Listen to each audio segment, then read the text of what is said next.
The best couple ever. Kim at Paulo, nakakopol ng relo. Funny, nagbunyi.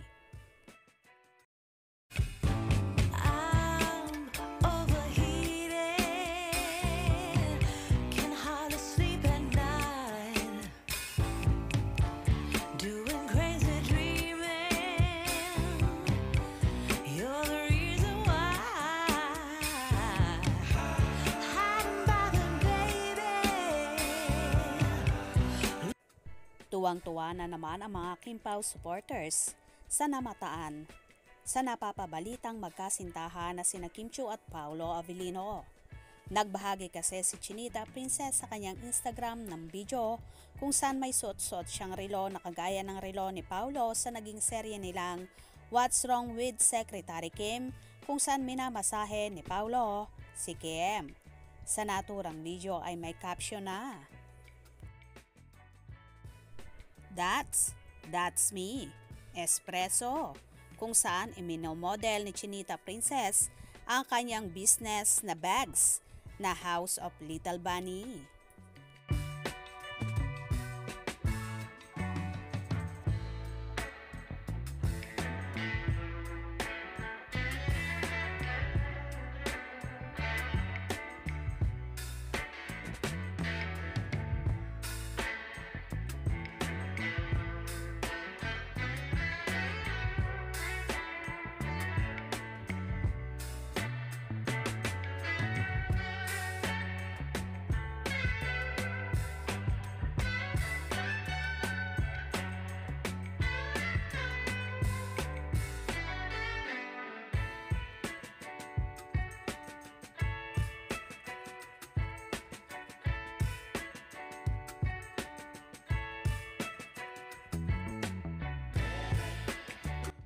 Samantala, nagkagulo naman ang kanilang mga fanay dahil palagi daw nakakouples ang magsing-irog na ayaw pa mang umamin sa publiko, pero panatag ang kanilang mga tagahanga na may something special na ngang namamagitan sa Kim Pao, ayon nga sa mga hanash ng fans. Ha ha ha ha, lufet talaga ng mga Soko team. Couple talaga sila, nakakaloka ang Kim Pao. Ay, wow, couple sa lahat.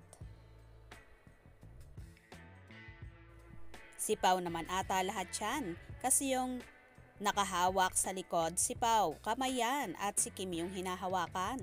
May isa pa sila na couple, yung silver na Rolex. Kim Pao, I am so happy, enjoy.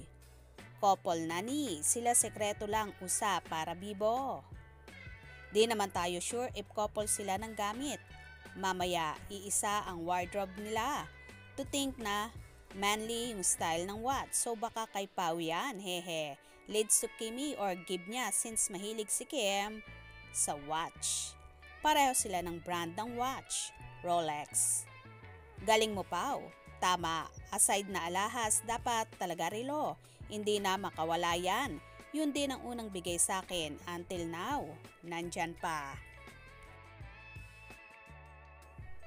The best couple ever. Couple watch.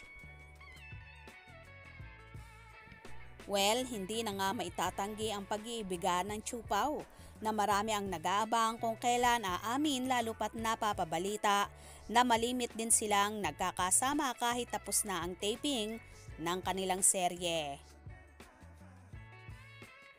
Anyway, magpapasaya naman sila sa ating mga kababayan abroad ngayong darating na June 9 para sa Kalayaan Caravan, kung saan mag-show ang Kim Pao sa Dubai. At sa darating naman na June 29, June 30 ay sa United Kingdom naman sila magpapakilig. Be there, mga kababayan nating nasa abroad. Isuporta natin ang Kim Pao tandem. Kaya naman tumutok at wag na wag pahuhuli sa mga maiinit na kaganapan. Anong inyong magiging reaksyon sa bidyong ito? Comment below.